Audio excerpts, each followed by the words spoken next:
Hi viewers அனைவருக்கும் எங்களுடைய மனமார்ந்த நன்றியும் வணக்கமும். எங்களுடைய வெற்றி உங்களுடைய வெற்றி. நீங்கள் கொடுத்த நல்ல ஆதரவு தான் எங்களுக்கு இந்த அளவுக்கு நாங்கள் வந்திருக்கிறோம். லைக் பண்ணுங்கள், ஷேர் பண்ணுங்கள், சப்ஸ்கிரைப் பண்ணுங்கள், ஆல் பெல் பட்டனை கிளிக் பண்ணுங்கள். இன்னைக்கு வாங்க சாப்பிட்லாம். இன்னைக்கு என்ன சமையல்னு பார்க்கலாம். கன்னிகா, என்னம்மா சமையல்? சாதம், சுட சுட சாதம், எண்ணெய் கத்திரிக்காய் காரக்குழம்பு. இந்த எண்ணெய் கத்திரிக்காய் காரக்குழம்பு வேறு மாதிரி வச்சுருக்கேன். இந்த முருங்கைக்கீரை பொரியலும் வேறு மாதிரி பண்ணியிருக்கேன். ஏன்னா ஓல்டு மாடலில் காஞ்ச மிளகாயை வறுத்து பொடி பண்ணி போடணுன்னு சொன்னேன் இல்லையா, அது மாதிரி இல்லாமல் எண்ணெய் போடுங்க, கடுகு போடுங்க, ஜீரகம் போடுங்க, காஞ்ச மிளகா ஒன்றும் பாதியமாக கிள்ளி போடுங்க. ஏன்னா விதை உதிர்ந்து போகாமல் வாய் பொழந்தா போகிறோம், அது மாதிரி கிள்ளி போடுங்க.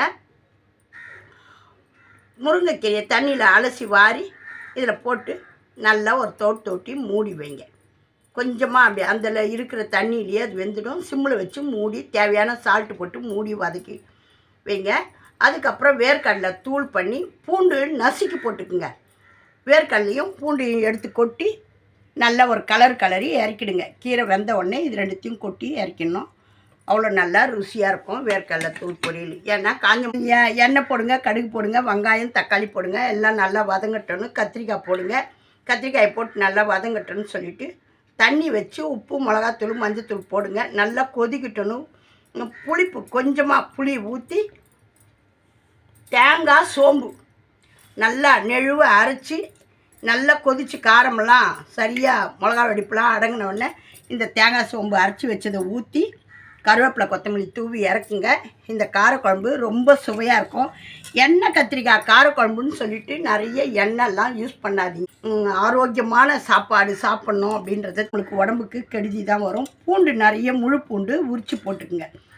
அரைச்சி விட்ட ரசம் வைக்கிறது. மிளகு பூண்டு ஜீரகம் அம்மியில் வச்சு நல்லா ஒட்ட அரைச்சின்னா தண்ணி விடக்கூடாது. நல்லா ஆர்க்க பொடி பண்ணி வாரி வச்சுப்பேன். காஞ்ச மிளகா, கருவேப்பிலை, கொத்தமல்லி எல்லாத்தையும் போட்டு ஒரு ஓட்டி நல்லா அரைச்சி வாரி புளி தண்ணியில் கரைச்சிப்பேன். புளி தண்ணியை எண்ணெய் கடுகு போட்டு 2 காஞ்ச மிளகா போட்டு நல்லா கொதிக்கட்டுன்னு அதுக்கப்புறம் நம்ம மிளகு ஜீரகம் பூண்டு நுறுக்கி வச்சுக்கிறோம் இல்லையா, அதை ரசம் வேறு ஒரு பாத்திரத்தில் கொட்டிக்கின்னு இந்த கொதித்த வானலில் தாளித்த ரசத்தை எடுத்து இதில் ஊற்றிக்கின்னு மூடி வச்சோம்னா, பெருங்காயத்தூள் போட்டு மூடி வச்சோம்னா சும்மா அவ்வளோ ஒரு டேஸ்ட்டாக சூப்பராக இருக்கும். இதுதான் அரைச்சி விட்ட ரசம் என்னோடய ஸ்டைலில்.